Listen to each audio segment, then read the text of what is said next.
Жогорку кеңеш Индира Жолдубаеваны башкы прокурорлук кызматтан алуу боюнча президенттин сунушун колдоду. Ага чейин Абдил Сегизбаев Улуттук коопсуздук мамлекеттик комитетинин төрагасы кызматынан өз арызы менен бошотулган.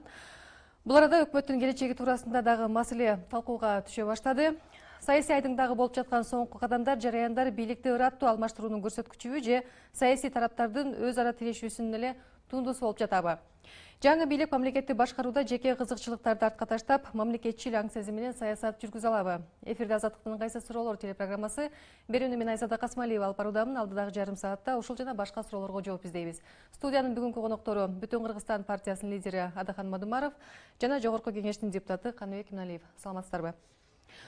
Оолу соңку окуяларга бүгүнкү башкы прокурорлук кызматтан алуу боюнча парламенттеги кыймыл-аракеттер, айрым пикирлерге токтолуп алып, анан талкуубузду баштасак. Анда урматтуу депутаттар, жогоруда айтылып кеткен комитеттин чечими ошондой эле токтом долбоорун добушка коюп, добуш бериңиздер.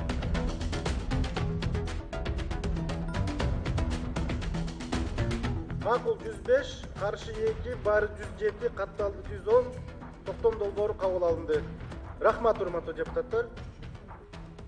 Акыркы 8 жылда 3 башкы прокурор соттолду. Бирөөнө дагы чала-була иш козголду. Тарыхта мындай боло берсе анда бул кызматты жоюп коюуга туура келеби же келбейби? Биз кадр саясатын туура алып баралы. Эч ким давление кылбаш керек. Теги саясатчыга бул саясатчыга кылмыш ишин козгогон депчи. Ал өзүнүн функциясын өзү аткарып, аткара албай калганда өзү кетип калгандай шарт түзүп бериш керек. Мына ошондо мамлекеттик кадр саясатында өзгөчө мынабу башкы прокурордун кызматы боюнча туура саясат жүрөт деп ишенем да менчи. А болбосо ушундай темп менен кетсек, кийинки башкы прокурордун тагдыры да ушундай болуп калышы мүмкүн. Если президент не доверяет Генеральной прокуратуре, как они могут совместно дальше работать по искоренению коррупции в государственных органах власти? Понятное дело, что сегодня президент он продолжает начатое дело Алмазбек Шаршеновичем, но в более жестких условиях, да, он более ужесточает, так сказать, режим борьбы с коррупцией, особенно все, что касается государственных органов власти. И я думаю, что здесь любой нормальный гражданин, президент должен найти в себе команду людей, на которых он может доверить, так сказать, расследование самых таких резонансных дел. Жалаң эле каралай бербей, баягы көп иштеген Индира Жолдубаевдин көптөгөн жасаган иштери дагы бар. Эми ал аткаруучу да. Эми ал түздөн түз баягы президент менен, жогорку кеңеш менен жана башка укук коргоо органдар менен биргелешип иштешкен иш. Туура кадрды тандаш керек, тарбиялаш керек. Экинчиден, чын айтканда президент, депутаттар, министрлер, өкмөт башчылары аны кыйнабашыбыз керек. Анан биз ага моюн беришибиз керек да. Мыйзамды көзөмөлдөгөндөн кийин ал моюн бериш керек да. Прокурор айтканы так болуш керек да. Бул жогорку кеңеште мен канча прокурорду көргөмүн, ошол эле Аида, ошол эле Индира туруп биздики баары туура деп туруп алган да. Жыйынтыгында ал айткан туура сөздөр туура болбой калды. Ошол себептен айтыш кыйын. Анын үчүн кадр даярдаш керек да. Каныбек мырза, Индира Жолдубаева 2015 жылы январь айында ошол кездеги президент Алмазбек Атамбаевдин сунушу менен парламентте көпчүлүк добуш алып 105 депутаттын макулдугу менен кызматка келген. Эми жаңы президенттин сунушу менен ошол эле 105 добуш менен кызматтан алынып жатат. Сиздин көз карашыңызда бүгүн парламент өзүнүн саясий эркиндигин көрсөттүбү же адаттагыдай эле президенттин каалоосун аткарып бердиби? Биринчиден, бул жөнүндө акыркы учурда коомдо көп ой пикирлер бар болчу. Акыркы 2-3 жылда парламент 6 фракциялуу, 6 партиялуу болгон менен дээрлик иш жүзүндө бир эле партия болуп калган. Бир эле партиянын генералдык прокурору, бир эле партиянын соттору, бир эле партиянын өкмөтү болуп. А генералдык прокурор боюнча биздин фракция 1 жылдан бери жанагы саясий репрессия боюнча айтып келген. Анан акыркы ошол өткөн жумада фракциянын чечими болгон, ага ишеним көрсөтпөө деп. Ал биздин добушубуз өтө али аз. Ата Журт Республика фракциясы да ошону колдоду. Бирок бул эң негизгиси коомчулуктун ой пикири менен эсептешүү деп ойлойм да. Албетте президенттин өзүнүн колдогон фракциясы да колдоду. Коалицияда ошентип коомчулук менен эсептешели деген аң сезимге келди деп ойлоп атасызбы? Кандайдыр бир деңгээлде. Адахан мырза, Коопсуздук кеңешинин жыйынында президенттин коррупцияга каршы күрөш, күч түзүмдөрүн тазалайм деген сөздөрү ишеним жаратпайт деген пикирди билдиргенсиз буга чейинки программабызда. Анан өткөн аптада улуттук коопсуздук боюнча мамлекеттик комитеттин жетекчисинин иштен кетиши, азыркы башкы прокурордун жагдайы ошол сиздин буга чейинки пикириңизди канчалык деңгээлде өзгөртүп алды? Өзгөртүбү деги эле? Жок. Ошол эле пикирди кылам. Асан Дүйсөнүн ордуна алмаштырып кое менен нерсеси өзгөрбөйт. Бул маселе бүгүнкү түзүлгөн кырдаалда, системада. Экинчиден, алардын тез аранын ичинде кызматтан кетишине Кыргызстандын жетекчилиги же Кыргызстандагы жагдай ага түрткү берген жок. Ага сиз экөөбүз ушул жерде талкуу кылган аткезчилик боюнча Казакстанда кармалган Жогорку Кеңештин депутатынын ошол жактагы билдирүүлөрү каттуу таасир калтырды. Абдан каттуу таасир калтырды, себеп ошол жердеки баягы мыйзамсыз чек ара аркылуу өтүп аткан мыйзамсыз байуулардын үстүндө кимдер тургандыгынын баягы схемасы ал жерде ачылды. Ал ачылгандан кийин сөзсүз түрдө кошуна мамлекет бизге алардын тизмесин берди. Бергенден кийин эгерде ошондой чара колдонбосо, Евразиялык экономикалык биримдикке, бажы биримдигине кирген мамлекет катарында алар чурулдатып каттуу бир реакция жасамак да. Ошонун алдын алуу ушул кызматтан алууга мажбур болду. Болбосо бул баягы өз эрки менен алган болгондо сөзсүз түрдө ордуна кишини даярдап туруп алат. Анын өзүнө күтүүсүз болду. Парламентке келе турган болсок, парламент коомчулук менен эсептеше баштады деп атпайбы Каныбек мырза? Жок. Эми Каныбек мырза сыяктуу көз карандысыз ой жүгүрткөн депутаттар тилекке каршы аз ал жерде. Калгандары баары эле жет элеме. Мына өзүңүз айттыңыз.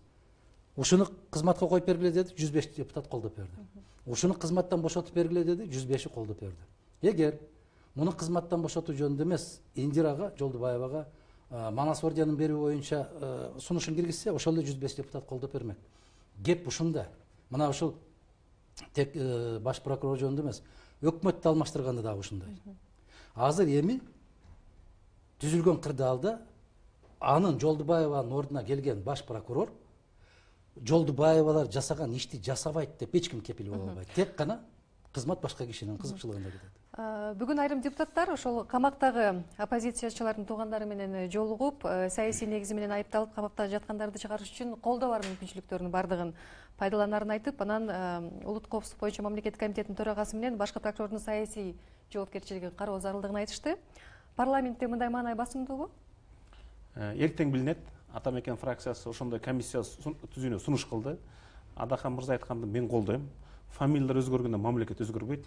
Биз эгерде чечкиндүү реформаларга бара алсак, укуктук сот реформасын реформалай алсак, эгерде ошону коомчулук, саясий элита бизден талап кылса, а болбосо 2-3 күндөн кийин бул чатактап өтөт.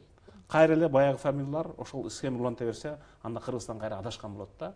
Бирок биздин экинчи максат ошол саясий буйртмаларды аткарган иликтөөчүлөр, соттор, прокурорлор сөзсүз түрдө жоопко тартылыш керек.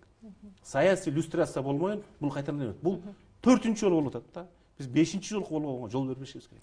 Парламенттин алы жетеби ошондой чечимге келгенге, ошондой кадамга барганга? Эртең билинет деп атпайсызбы? Эртең билинет, себеби 3-4 эмес азыр көбөйдү. Кээ бирөөлөр өзүнүн бизнесине байланыштуу коркуп жүргөндөр болсо ачыкка чыкты. Кээ бирөөлөр ичинде ызырынып жүргөн болсо ачыкка чыкты. Азыр мындай кысым көрсөтө турган күч жок, чын айтканда. Анан кийин эртең добушкогондо колдоп бергендер көп болсо, булар акыркы 4-5 жылда болгон саясий кысымга баа берүү, анын ичинде жапа чеккен саясий куугунтуктагы журналисттердин ишин кароодо тапшырылды. Биз ошол абакта жаткан Дүйшөн Чотонов, Бектур Асанов, Кубан Кадыров, Талгарбеков, Марат Султанов, Койлубаев, Бектур Асанов, Текебаев менен баары менен жолугуп келдик. Баарын айтканы бир гана нерсе. Биякта алардын конституциялык укугу бузулган. Алар ошол президенттик администрацияда иштеген Манас Арабаев дегендин көрсөтмөсүн аткарган соттордун курмандыгы болушту. Эгерде ошол далилденсе, бул бийликти узурпациялоо болуп калышы мүмкүн. Буга чейинки сот чечимине баш ийишибиз керек деген көпчүлүктүн жагдайы ошончолук бир олуттуу өзгөрүп кетиши мүмкүнбү? Саясатта ушундай, дайым жырып чыккан күч болот. Ошол күч эгерде эл тарапта, калыс тарапта, мыйзам тарапта болсо, көпчүлүк колдошу мүмкүн. Депутат Муктебек Абдылдаев жанагы 8 жылдагы прокурорлордун тагдырына токтолуп, дээрлик баары таза кеткен жок, иш козголду деп санап атпайбы? Анан ыйгарым укуктарын мыйзам чегинде аткарууга мүмкүнчүлүк бериш керек, аларга басым болуп атат, кээ бир ал басымды көтөрө алат, көтөрө албайт деген сыяктуу пикирлерин айтты. Анан башкы прокурордун кызматы боюнча туура саясат дегенде аны кантип чечимдесек болот? Ал эмнени айтып атат? 2010 жылы мен дайым Айзада айым сизге айтам го, мен сүйлөгөн сөздөрүмдү жазып калтырып койгула дагы 5 жылдан кийин 7 жылдан кийин кой берсеңер бүгүнкү сүйлөгөндөй эле болот депчи. Ошонун бир мисалында айткам. Бир күн прокуратура тармагында иштебеген. Практикада жок, тажрыйбасы жок, таптакыр тажрыйбасы жок. 2 кызды койду, 2 кызды тең жогорку кеңеш колдоп берди. Мен ошондо айттым эле. Мыйзам боюнча прокуратура тармагында 10 жылдан кем эмес иштебеген кишини баш прокурор кылып дайындоого укугу жок. Биз мыйзам менен эмес, түшүнүк менен жашап келдик. Мына азыр оптимисттик көз карашта болуп атасыздар. Мен бир аз суу сеип коеюн силерди муздатып. Кеп Жолдубаеваны кетиргенден кийин анын ордуна башка бирөө келет да. Эртең бирөөнү сунуштайт. Анан ошол 105 депутат кайра колдоп берет да. Андан кийин ал азыркынын буйругун аткарып баштайт. Баягы азыр басым жок деп атпайбы? Эч кандай саясий себеп азыр өткөн мезгил. Эртең бул киши күчүнө киргенден кийин, башка болгондон кийин, өкмөттү кетирип же башка болгондон кийин жалдырап баягы эле жалдырама саясаты кетет. Тиги киши эмне деп атат? Башка болуп атат. Жана Каныбек мырза айткандай, президенттин аппаратындагы бир гана жигит, жанагы Манас деген жигит жөнүндө маселе эмес, жанагы соттордун аппараттын жетекчисинин орун басары деңгээлдерде, президенттин кеңешчилеринин деңгээлинде тек гана телефон менен чечилип калган. Эгерде ошол кайталанбаш үчүн эмне кылыш керек анда азыр? Ал кайталанбаш үчүн биринчи кезекте жана сиз айткандай адам өзүнүн эрки болуш керек. Эрки күчтүү гана азаматтарды кадр дешип атпайбы? А кадрды ким коюп атат? Бир киши сунуштап атат, калгандары колдоп берип атат. Сунуштап атат, колдоп берип атат. Өкмөт деле ушундай болгон да. Сиз президенттин эрки күчтүү болуш керек деп айткыңыз келет? Президенттин дагы биринчиден ал таза болуу керек. Анан эрки күчтүү болуш керек. Анан менин тобумдун кызыкчылыгы дебей, мамлекеттин, журттун кызыкчылыгы деген сезимге келгенде, андай сөздөр азыр архаизм болуп калды да, колдонулбай калды. Улуттун кызыкчылыгы деген сөздөр колдонулбай калды. Тилекке каршы ушундай кызыкчылыкка келген гана инсан келсе, анан өзгөрүүлөр олуттуу өзгөрүү. Анын алдында жана Каныбек мырза айткандай, соттун көз карандысыздыгын камсыз кылышыбыз керек. Анан жанакы аткаруу бийлигин кандай куралат? Кандай курамда куралат? Менин партиямдамысың, демек сен партиядан болсоң иштей бересиң дегенде, баягы дарыгерлерди энергетика министрлигине, энергетиктерди баягы билим берүү министрлигине койбош керек да. Мугалим болуп бир күн иштебегендер иштеп атпайбы министр болуп? Мисалы мурдагы президент күч түзүмдөрүнө, бийлик бутактарына өзүнүн жанында жүргөн, ишенимдүү, дайым чогуу жүргөн адамдар, айталы мисалы шопурун, жан сакчыларын, досторун, саналаштарын койгону белгилүү. Ал эми азыркы президент анда командасын кандай принципте түптөшү мүмкүн? Эмнелерге артыкчылык бериши мүмкүн да анда? Бизде ору белгилүү да. Сен мени жакшы көрөсүңбү? Сен мени сыйлайсыңбы? Сен мени сатпайсыңбы? Ким болсоң ошол бол. Бирок сен иште ошол жерде. Сен кара. Азыр деле ушул принциптер сактала берет. Азыр ошол принципке барат. Бул оору деп атам мен бул. Оору. Эгерде ошондой принципке барбайм деген киши ал башкача жасалат да. Мен айтып атпаймынбы, мына коопсуздук кызматынын жетекчилиги анан бир топ азаматтардын бардыгы кошуна мамлекеттин топтогон материалдарынын жыйынтыгында кетүүгө мажбур болушуп атат. А эгерде эрк күчтүү болсо, саясий эрк күчтүү болсо, парламент бүгүнкү күндө элдин ишенимин биз актайбыз деп жок дегенде билек түрүп киришкен болсо, баягы Каныбек мырза айткандай, ар бирин электен өткөрө турган мезгил келди. Бирок эрк жетеби, жетпейби, аны келечек көрсөтөт. Коомчулук менен эсептеше баштады парламент деп атпайсызбы? Эгерде ушул жагдайдан алганда, анда канчалык ошол жаңы кадрларды электен өткөрүүдө парламент өзүнүн күчүн, эркин көрсөтө алат? Азыркы күндө парламентте өтө сейрек кездешчү шарт түзүлдү. Азыр парламент өзүнүн укугун толук пайдаланып, өзү гана өкмөттү түздөй алат. Азыр президент өкмөттөн мындан ары жашай албайт. 1-2 жумада отставкага кетиш керек. Айрыкча кумтөр келишимине кол койгондугу үчүн кетиш керек. Жаңы өкмөт кайсы принципте түптөлөт? Мен Адакан Кимсебаевичке кошулам. Менин партиям деген азыр экинчи орунга чыгыш керек. Биринчи профессионализм болуш керек. Биз партиялар өзүбүздүн моралдык ишеним ресурсту түгөтүп баратабыз. Себеби менин партиям деп атып, партиялуулук эмне алып келди? Партиялык системаны дискредитация кылуу. Азыр Кыргызстанда ошол реформа кыла турган күчтөр барбы? Мен ойлойм бар. Алар бир да партиянын мүчөсү эмес адамдар болушу мүмкүн да. Туура. Ошол критерийлерди аныктап парламент өзүнүн саясий эркин көрсөтүп түптөй алса, анда туура жол менен кетебиз. Сиз ошентип айтып жатасыз, бирок мисалы бүгүн КСДП фракциясы өкмөттүн отчетун укту. Анда айрым депутаттар дээрлик көпчүлүгү өздөрү кураган өкмөттү эмнеге сактай албайбыз? Өкмөт бир топ эле жакшы иштерди жасап жатпайбы? Келгиле сактап калалы деген сыяктуу сөздөрдү айтып атышты да. Анан ооба сиздерге окшогон айрым депутаттар жанагы өкмөт финансылык, саясий жактан дагы баягы кризиске кептелди деп атат. Бирок ушундай эле пикирлер айтып атып, анан кайра баягы добуш берүүгө келгенде такыр башкача көрүнүш түзүлөт да. Бизде көчмөндөр философиясында аба ырайы тез өзгөрөт. Саясатта да көрсөткүч тез өзгөрөт. Былтыр эле ошол Индира Жолдубаеванын отчетун кабыл атканда ушул эле депутаттар абдан жакшы баа беришкен да. Анан бир күндө эле 105 депутат болуп калды. Биз 3 фракция, азырынча 2 фракция макул болду. Атамекен жана Өнүгүү эртең карап өкмөткөн отчетун кабыл албай, отставкасына ишеним көрсөтпөө жөнүндө кол топтоп баштадык. Эгерде 40 добуштан ассак, анда күн тартибине киришебиз. Бирок эң оңой жолу албетте коалициянын урашы бизге тезирээк болот эле. Бирок кумтөр боюнча бул өкмөт сөзсүз отставкага кириш керек. Кумтөр боюнча 2009-тан бери келишимге кол коюла элек болчу. Жантөрө Сатыбалдиев дагы, Оторбаев да, Сариев да кол койбой койгон. Сапар Исаков бейшемби күнү жумушка келип, дүйшөмбү күнү кол коюп койду. Бул улуттук кызыкчылыкты тебелегенге кабар бар. Ошон үчүн биз жаңы ген прокурорго тапшырма беребиз. Ошол кумтөр келишими боюнча иш козгогонго. Отставкасы реалдуубу өкмөттүн? Бул реалдуу. Реалдуу себеп соңку мезгилдердеги түзүлгөн кырдаал муну сөзсүз түрдө. Эгерде саясаттан түшүнүгү бар, аба ырайын байкап турган кишилер болгон болсо, азыр айтып аткандагы эле өз эрки менен кызматтан чегинүүгө барышы керек. Себеп сиз Айзада айым аябагандай бир керемет суроо койдуңуз да. Ошол куралган аткаруу бийлиги болобу, мыйзам чыгаруу бийлиги болобу, социалдык легитимдүүлүгү жөнүндө маселе коюп атасыз да сиз. Социалдык легитимдүүлүк деген бул кандай болот? Бул деген калың элдин ишенимине арзыган, калың элге таянган. Ошол айткан сөздүн ар бирин калың эл уккан. Болгондо дагы алардын сүйлөгөн сөзүн түшүнгөн инсандар келеби, же болбосо жаңы президентке ынанган, ошого кошоматтанган, дагы эле баягы Асан менен Үсөнүн ордун алмаштырып койгондой эле жагдай болобу деген кооптонуу суроону берип атпайсызбы? А мен сизге айтайын.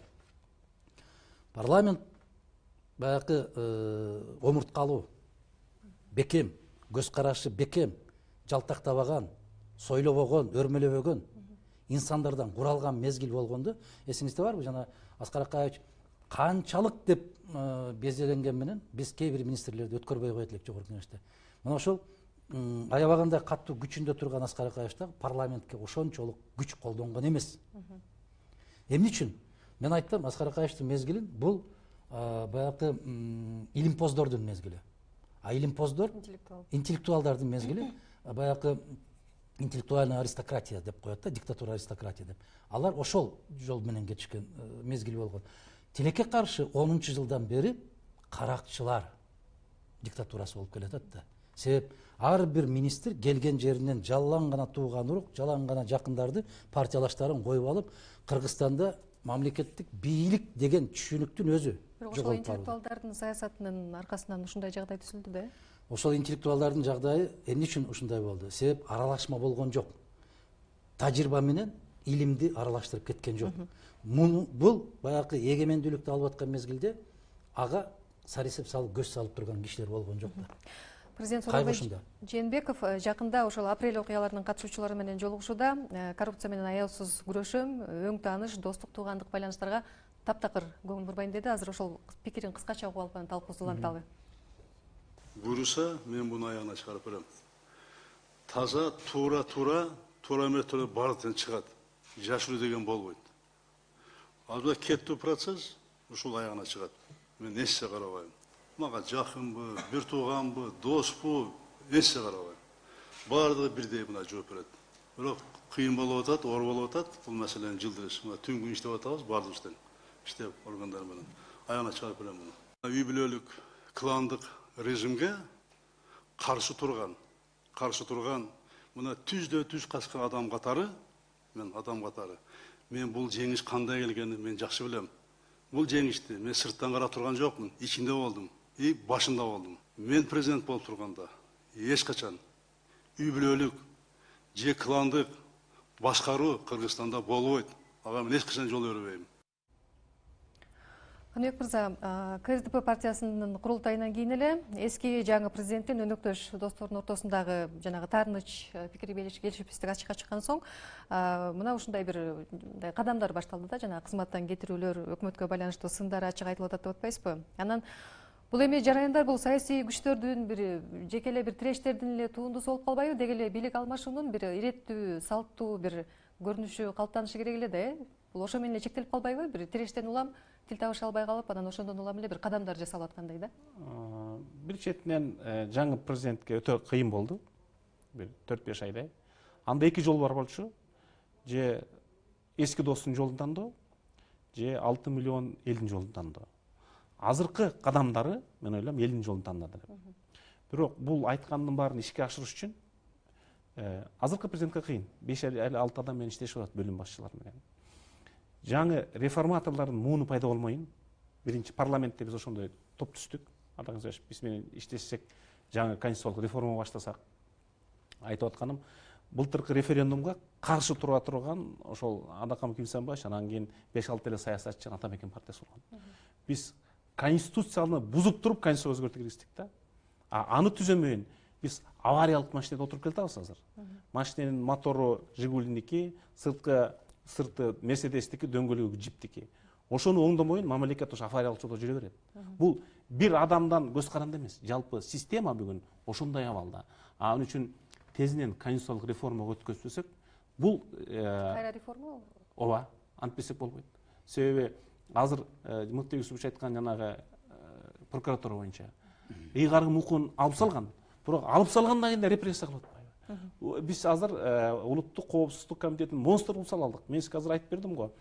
Ооруканага барсаң деле ошолор башкарат экен, ГСНге барсаң да ошолор башкарат, прокуратурада ошолор башкарат, эң өкүнүчтүүсү соттор ошо башкарып алган да. Дагы реформа керек банда конституциялык. Эми 2010 эле токто дегенде эле токтош керек эле да. Тилекке каршы ушундай болбой атат. Сөзсүз түрдө жанагы оорунун бүт баарынын башаты биринчи кезекте ошол конституцияда капталган. Биз көз карандысыз сотторду түзүшүбүз керек деп атабыз. 95-статья менен соттордун баарын ноктолоп байлап алган. 95-статья менен конституция. Ал өзгөрбөйүнчө соттордун эгемендүүлүгүн, эркиндигин камсыз кыла албайт. Бул биринчи жагдай. Экинчи жагдай. Момундай мен эч кимге карабайм, мен аябасыз күрөшөм, башка болом деген, мисалы Аскар Акаевич коррупция 7-кабатка чейин чыкты деп жарыя кылган. Элдин мүдөсү эле, элдин мүдөсү эле аткарылдыбы? Жок. Курманбек Салиевич бийлик элге кызмат кылыш керек деген. Эл бийлик эмес, бийлик элге кызмат кылыш керек. Биз элдин алдында болушубуз керек дегендей да, элдин кулу болушубуз. Уран ушундай болгон. Бу киши келгенде мен Атамбаевдин көчүн улайм деп келди. Анан эми жана Каныбек мырза айткандай өтө ара жолдо калып атат. Кайра эле ошол Тиги суроодо досунун көчүн улайбы? Убада бергенде ошо көчтү улайм деген программа менен чыккан. Ошо сиздин эле сурооңузга да, ошо коррупцияга каршы күрөшүү кайра эле бир саясий оппоненттерди алысыратууга айланып кетпейби? Чекти кантип аныкташ керек да? Баракелде. Бул бүгүнкү көрсөтүүнү дагы катып коюңуз дагы. Алла өмүр берген болсо, Кудай ошол күнгө жеткирген болсо, жарым жылдан кийин же жылдын аягында кайрылалы. Кайрылалы дагы тиги киши айткан. Менин чөнтөгүмдө 35 коррупционердин тизмеси бар деп. Аны жарыялаш керек. Аны жарыяламайынча, жана Каныбек мырза айткандай, элдин ишенимине ээ болуш өтө кыйын. Эгер ошолорду жарыялап, ошолорду жек көрүү сезими менен эмес, кек сактоо сезими менен эмес, кыргыз мыйзамдарынын негизинде жазага тартып баштаса, ошондо эл тарабынан ишенимге ээ болот. Бүгүнкү күндө баягы нулевой кадам деп коет да, туруп турган жеринен эмнеден башташы керек? Бүгүн эл ишенимине ээ болгон күч пайда болуш керек. Бүгүн СДПК эмес, Атамекен эмес, бүтүн Кыргызстан эмес, же болбосо башка эмес. Элдин ишенимине ээ болгон күч пайда болуш керек дагы. Ушундан кийин мамлекетти түптөп кетсек кеттик, а болбосо жанакы саясий партияларга болгон ишенимдин баардыгы түгөп баратат деген сөзү 100%. Кек сактап деп атпайсызбы? Бирок бул киши азыр бийликке жаңы эле келбедиби? Анан эмнеге кек сакташы мүмкүн да? Эгерде мыйзам чегинде эле ошентип аткарганга шарт болуш. Сүйлөгөндө айтып атпа, мен айтпайын дедим эле, өзүң баштадың, өзүң баштагандан кийин айтып коеюн деп. Бир кишиге. Бир кишиге. Эми бул киши да айтышы мүмкүн да, эгерде жанакы СДПКнын съездинде ошондой сөз болбогондо мен деле жөн коймок элем деген салыштырмалуулук болобу? укук барбы ошондой деп ойлоп калганга. А эгерде ошондой съезд өткөрбөсө, башка болбосо, мына ушул иштердин бети ачылабы, ачылбайлы. Сен мага жасадыңбы? Анда мен дагы сага жасайм деген принцип болбош керек бул жерде. Азыр коомчулукта үй бүлөлүк кландык башкаруу коркунучу дагы көп талкууланып атпайбы? Мисалы президенттин иниси Асылбек Жээнбековдун айланасында талкуулар болду мандаттын тегерегинде. Аны азыр парламентте президенттин таянычы катары кайсы бир деңгээлде бир туруктуулуктун бир шарты катары карагандагы пикирлер бар. Анан мурдагы бийлик өкүлдөрү болсо аны парламентте отурушу президенттин өзүнө жакшылык алып келбейт деген ишенимде турушат. Анан реалдуу коркунуч эмнеде? Үй бүлөлүк режим дейбиз, кландык режим дейбиз, табакташтардын режими дейбиз, партиянын режими дейбиз. Эгерде конституцияда жок орган пайда болсо, анын баары кылмыштык режим. Кылмыштык режим. Эң баары азыркы парламентте өзүбүз кошомат кылып атып, кайра биз жаңы режимди пайда кылышыбыз мүмкүн. Же болбосо парламентте жаңы күчтөр пайда болуп, коомчулук менен биргелешип, жаңы реформа караш мүмкүн. Азыр кайсы жолду тандайбыз кеп ошондо да? Президентте ошондой мүмкүнчүлүк барбы? Кошоматчыларды реалдуу жанагы колдой турган күчтөрдөн уникалдуу шанс бар. Кыргызстанда Кудайга шүгүр көз карашы эркин, таза, позициясынын ачык айта алган элита бар. Реформа кыла турган күч бар. Биз бир экөөнү эртең 5-6 түрмөгө отургузуп, аны менен иш бүтпөйт. Кантип андан ары мамлекетти оңойбуз? Ички иштер министри ушинтип бара береби дагы эле? Грузияда 6 айда реформа кылып койдук. Сот реформасы бүттү деп парадтан өтүп, 10 чакты киши орден медаль алган. Бүткөндөн кийинки ушул. Укук коргоо органдарын реформа кылмайын, аны жана Адака мырза айтып кеткендей, булар конституцияга өзгөртүү киргизе албады, ротация деп. Буларды укпаган кишини алайга алып кетет дагы, аяктагы кишини биринчи мэриондо кирет. Ал статьяны алмайын, сот өтмөй катар көз каранды болуп кала берет. Азыркы шартта күн карама парламент, кайра-кайра алмашкан өкмөт, анан ага кошумча баягы жазылбаган тууган туушкандык, жакындык байланыштар. Ушунун баарын президент мисалы басып өтүп, бир мамлекеттүүлүк деген аң сезим менен бир мамлекеттик башкарууну жолго кое алабы негизи? Ага коом дагы даяр болуш керек да. Биринчи кезекте коом даяр болуш керек. Коом бардык бийликтерди көзөмөлгө алып турууга даяр болгон коом пайда болуш керек. Мага мына Карамушкинанын сөзү коркунучтуу да. Карамушкинанын бүгүнкү сүйлөгөн сөзү президенттин өзүнүн командасы болуш керек, башкасы болуш керек деп сүйлөп аткан сөзү бул коркунучтуу. Бул жогорку кеңештеги жалпы баягы көңүл ушундай деп айткандан алысыраакмын, бирок ошол сыяктуу кишилер көбүрөөк. Мына кече түшкө чейин, кече деп айтпайын, түшкө чейин ушул киши каттуу иштеп атат, орден бериш керек десе, орден бериш керек деп кыйкырат эле да. Ке ушунда да, маселенин баары ушунда турат. Сенин жеке өзүңдүн көз карашың, өзүңдүн пикириң, ишенимиң барбы, ынанымың барбы деген сыяктуу. Сиз айтып аткандай, мүмкүн үмүтсүз жалгыз шайтан дейт. Мүмкүн бир силкинип туруп, баягы жаңы бир таза кадамды баштоого мүмкүнчүлүк жаралып аткан мезгилде ташталып кетер. Бирок мен ошого күмөнүм азыраак. Мындай күмөнүм көбүрөөк. Ишенимим азыраак. Себеп баягы көнүм шадат боюнча эртең көрсө күнү Каныбек мырза айткандай эле көрдүңөрбү, мени 105 депутат колдоп атат. Демек күч мен тарапка өттү. Эми мен силерге көрсөтөм деген сезим пайда болсо, анда баягы эле баягы болот. Канча убакыт керек дагы ыраттуу мамлекетти башкаруу? Мындай табигый жол менен алмашып, кадимкидей өзүнүн нугуна түшө турган убакыт качан келет? Кичинекей Кыргызстанда 3-6 ай жетиштүү. Мамлекет мыйзам жолу менен кеткен. Туура. Андан деле аз мезгил, Айзадайым. Андан деле аз. Эгер жетекчи парламент болобу, өкмөт болобу, президент болобу чыгып жетишет. Бүгүнкү күндөн баштап элдин каргышынан корком. Бирөөнүн акысын жегенден корком. Мыйзамсыз аракеттерге баргандан корком. Мен салтанаттуу түрдө касиеттүү элимдин алдында түздөн түз мыйзамда кандай болсо ошондой жолго барам деп биринчи киши жарыялап койгон болсо, райондун акимдеринен баштап айыл өкмөттөрүнө чейин титиреп калат. Негизи чиновниктердин баары коркок жан болот. Биздин убакыт жыйынтыкталып калды. Мен кыска эле сурай берейинчи. Келе турган кадрдык потенциал барбы азыр бизде? Бар. Эң негизгиси бизде моралдык потенциал барбы кеп ошондо. Профессионалдык жагынан жетиштүү Кыргызстанда кадрлар. Чоң рахмат маегиздерге. Биздин убакыт жыйынтыкталып калды. Биз бүгүн Кыргызстандагы бийлик алмашуунун ыраттуулугу, өлкөнүн көздөгөн багыты туурасында талкууладык. Бүгүнкү биздин берүүгө Бүтүн Кыргызстан партиясынын лидери Адахан Мадымаров жана Жогорку Кеңештин депутаты Каныбек Иманалиев катышты. Бүгүнкү программаны мен Айзада Касымалиева алып бардым. Кайрадан эфирден жолугушканча жакшы туруңуздар.